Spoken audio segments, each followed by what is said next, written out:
your English faculty. So in this video we are going to understand the use of future tense. So as all of you know, future tense divide होता है 4 major categories में, जैसे कि present tense भी था और future past tense भी था, राइट। तो first type is future indefinite, second type is future continuous, third type future perfect and the fourth one future perfect continuous. So सबसे पहले हम लोग यूज स्टार्ट करेंगे फ्यूचर इंडेफिनिट टेंस का। अब फ्यूचर इंडेफिनिट की बात करें तो सबसे पहले रिवाइज करते हैं present indefinite and past indefinite. Present indefinite tense में हम लोगों ने क्या समझा था कि प्रेजेंट इंडेफिनिट प्रेजेंट के रेगुलर एक्टिविटीज़, प्रेजेंट के हैबिट्स, यानी कि जो आप अभी करते हैं वो बताता है प्रेजेंट इंडेफिनिट टेंस, राइट। अब पास्ट इंडेफिनिट टेंस क्या एक्सप्रेस करता है? पास्ट के रेगुलर एक्टिविटीज़, पास्ट के एक्शंस, जो एक्शंस आप पास्ट में करते थे, राइट। तो इट्स वेरी ऑब्वियस कि फ्यूचर इंडेफिनिट क्या एक्सप्रेस करेगा? आपके रेगुलर फ्यूचर एक्शंस को, राइट। जो भी आप फ्यूचर में करने वाले हैं, जो भी फ्यूचर में होगा, वो आप किस में रिप्रेजेंट करेंगे? फ्यूचर इंडेफिनिट टेंस में। किस तरह से लिखा जाता है इस टेंस को? सबसे पहले सब्जेक्ट, यहाँ पर हम हेल्पिंग वर्ब्स कौन से यूज़ करते हैं? विल और शैल का यूज़ किया जाता है, ठीक है गाइस। उसके बाद विल और शैल, मैंने आप लोगों को बताया था मोडाल वर्ब्स भी हैं, और मोडाल वर्ब्स के बाद हम हमेशा कौन सा फॉर्म यूज़ करते हैं? First form of verb. हम लोगों ने मोडाल्स में पढ़ा था, तो इसके लिए यहाँ पर यूज़ होगा first form of verb then object. So this is the formation of future indefinite tense, ठीक है। अब कुछ एग्जाम्पल्स के साथ समझते हैं। जैसे मैं कुछ ऐसा लिखूं, चलिए पहले विल और शैल का डिफरेंस समझ लेते हैं कि कहाँ पर आपको विल को यूज़ करना है फ्यूचर एक्शन के लिए और कहाँ पर आपको शैल को यूज़ करना है। तो फ्यूचर टेंस में विल का यूज़ किया जाता है with second person and with third person. बात की जाए शैल की, तो शैल को यूज़ किया जाता है फर्स्ट पर्सन के साथ। अब सेकंड पर्सन क्या है? आप सभी लोग जानते हैं, यू, राइट। थर्ड पर्सन हम किसे कहते हैं? ही, शी, इट, दे और एनी नेम। ये क्या है? Third person. फर्स्ट पर्सन क्या है? आई एंड वी। आई और वी के साथ जब भी आप कोई फ्यूचर एक्शन एक्सप्रेस करते हैं, आप हमेशा शैल का यूज़ करते हैं। बात की जाए सेकेंड और थर्ड पर्सन के साथ, तो इसके साथ आप लोग हमेशा विल का यूज़ करते हैं। अब हम लोगों ने मोडाल वर्ब्स में कुछ एक्सेप्शंस भी पढ़े थे कि शैल का यूज़ हम लोग सेकेंड और थर्ड फॉर्म के साथ भी करते हैं, विल का यूज़ हम लोग फर्स्ट फॉर्म के साथ भी करते हैं। तो कब करते हैं ये आप लोगों ने पढ़ा है, जिसने नहीं पढ़ा है मोडाल्स का वीडियो देखिए और समझिए, ठीक है गाइस। सो ये है फ्यूचर इंडेफिनिट टेंस। जैसे मैं कुछ ऐसा लिखूँ, he will come to meet me tomorrow। कल वो मुझे मिलने आएगा। कब आएगा? टुमारो। टुमारो क्या एक्सप्रेस कर रहा है? फ्यूचर का टाइम। तो उसे मैं किस में एक्सप्रेस करूंगी? फ्यूचर इंडेफिनिट में। तो बेसिकली जब सेंटेंस में ऐसे वर्ड्स दिए हों, ऐसे की वर्ड्स दिए हों, जैसे कि tomorrow, the next day, next month, next year, next week, in a few moments, etc.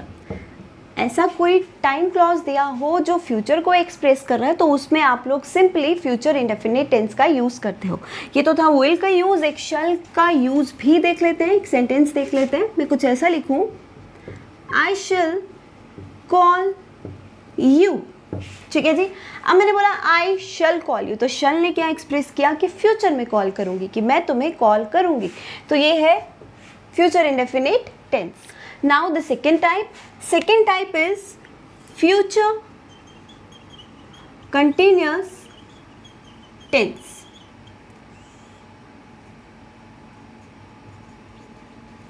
अब फ्यूचर कंटिन्यूअस टेंस का यूज़ कब करते हैं? तो पहले रिवाइज करते हैं past continuous and present continuous. Present continuous को आप कब यूज़ करते हैं? जब प्रेजेंट में एट द मोमेंट कोई एक्शन कंटिन्यू है, कोई एक्शन चल रहा है, राइट। पास्ट कंटिन्यूअस को कब यूज़ करते थे? जब पास्ट में कुछ भी एक्शन कंटिन्यू था, यानी कि हो रहा था, चल रहा था। अब ये है फ्यूचर, फ्यूचर यानी कि आने वाला टाइम, तो ये क्या एक्सप्रेस करेगा? चल रहा होगा। जब आप प्रेडिक्ट करते हैं आई कैन से, ठीक है, जब आप बोलते हैं कि कल मैं इस समय पढ़ाई कर रहा होऊंगा, कल मैं दिल्ली जा रहा होऊंगा, आप नहीं जा रहे हैं ना, आप जा रहे थे, आप फ्यूचर की बात करोगे, कल ये एक्शन हो रहा होगा, उस वक्त आप क्या यूज़ करते हो? Future continuous tense. किस तरीके से लिखा जाता है इस टेंस को? सबसे पहले तो सब्जेक्ट आएगा और हेल्पिंग वर्ब्स हैं हमारे पास फ्यूचर के विल, शैल। अब कंटिन्यूअस फॉर्म में, कंटिन्यूअस टेंस में मैंने आप लोगों को बताया था हमेशा ही वर्ब का फोर्थ फॉर्म यानी कि वर्ब का ing फॉर्म को यूज़ करते हो, राइट। अब विल और शैल के बाद तो हम लोग ing फॉर्म यूज़ नहीं कर सकते, इसीलिए हम यहाँ पर पहले यूज़ करेंगे बी की फॉर्म्स आप लोगों को बताई थी, इज, एम, आर, वॉज, वर। उसके बाद हम लोग यूज़ करेंगे वर्ब का फोर्थ फॉर्म यानी कि वर्ब का ing फॉर्म, देन आता है ऑब्जेक्ट। और इसका यूज़ कब किया जाता है? In order to express something that is expected to happen. कुछ ऐसे एक्शंस के लिए जिनका एक्सपेक्टेड है, जिनका एक्सपेक्टेशन है कि वो फ्यूचर में होंगे, उसके लिए हम लोग क्या यूज़ करते हैं? Future continuous tense. अब एग्जाम्पल देखते हैं। I shall be meeting mister Sharma, my friend, tomorrow. अब जब मैंने ऐसा सेंटेंस लिखा तो ये किस एक्शन को एक्सप्रेस कर रही हूँ? जो कल एक्सपेक्टेड है होना, कि कल मैं अपने दोस्त मिस्टर शर्मा से मिल रहा होऊंगा। अब ये होगा या नहीं होगा that is not certain, but it is expected to happen, right. तो उसके लिए हम लोग क्या यूज़ करते हैं? Future continuous tense. Now future perfect tense. अब परफेक्ट टेंस का जब हम लोगों ने यूज़ समझा प्रेजेंट परफेक्ट में एंड पास्ट परफेक्ट में, तो हमने ये समझा था कि परफेक्ट टेंस हमेशा ही कंप्लीशन एक्सप्रेस करता है। किसका कंप्लीशन? आपके एक्शन का कंप्लीशन। जैसे प्रेजेंट परफेक्ट की बात की जाए तो वो एक्शन जो अभी ख़त्म हुए हैं, राइट।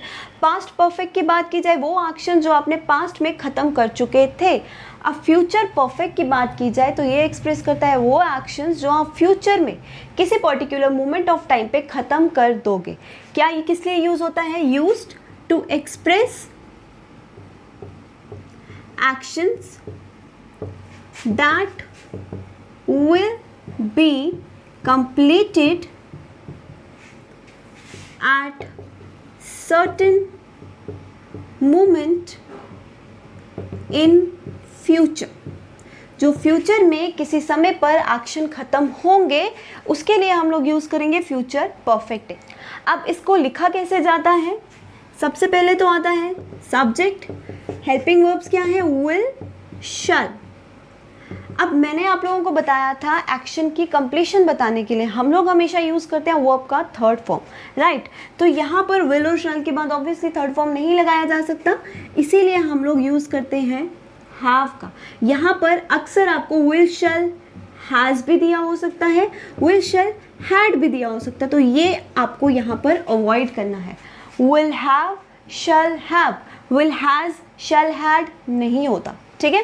तो ये चीज़ को अवॉइड करना है। विल हैव, शैल हैव, उसके बाद लगेगा वर्ब का third form and then object. जैसे I shall have finished writing a letter by 2 PM, ठीक है जी। अब ये सेंटेंस एक्सप्रेस क्या करता है कि 2 बजे तक, अभी 2 बजे नहीं है, फ्यूचर में बजेंगे, है ना, 2 बजे तक या 2 बजने तक मैं ये लेटर लिखना कंप्लीट कर दूंगा, यानी एक पर्टिकुलर मोमेंट ऑफ टाइम पे। अब वो पर्टिकुलर मोमेंट ऑफ टाइम क्या बता रहा है? बाय जो भी आप टाइम देना चाहते हैं, ठीक है। अब उस पर्टिकुलर मोमेंट ऑफ टाइम तक आप कोई एक्शन कंप्लीट कर देंगे, ठीक है। एक टाइम लिमिट दे दिया कि इस टाइम तक ये एक्शन खत्म हो जाएगा। उसके लिए हम लोग क्या यूज़ करते हैं, उसके लिए स्टूडेंट्स हम लोग यूज़ करते हैं फ्यूचर परफेक्ट टेंस का। Actions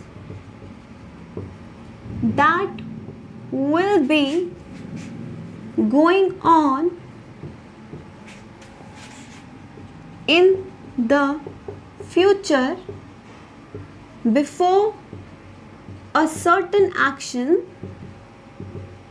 starts. Now the last type future perfect continuous. अब perfect का यूज़ आप लोगों को बताया गया था कि ये क्या बताता है, एक्शन का completion, जो एक्शन पास्ट में कंप्लीट हो चुका है। कंटिन्यूस क्या बताता है, कंटिन्यूटी ऑफ एन एक्शन, जो एक्शन चल रहा है।